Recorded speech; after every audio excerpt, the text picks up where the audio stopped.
শুনতে পারি যে ভুল চিকিৎসার জন্য একজন রোগী গুরুতর অসুস্থ।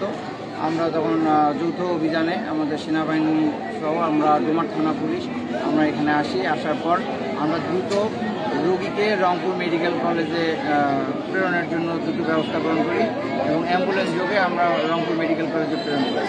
সদ্য ভূমিষ্ঠ যে বাচ্চা সেটা জনতা ক্লিনিকের তত্ত্বাবধানে থাকে।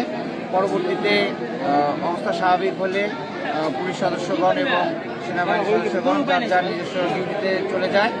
এমন অবস্থায় ভোর 5টার সময় আমরা সংবাদ পাই যে রোগীটি মারা গেছেন রংপুর মেডিকেল কলেজে।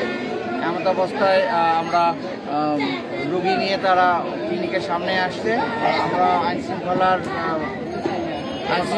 করার জন্য আমরা পুলিশ মোতায়েন করছি।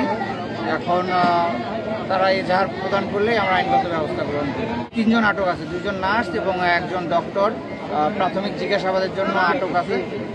মামলা হলে তাদেরকে গ্রেপ্তার দেখানো হবে। ঠিক আছে।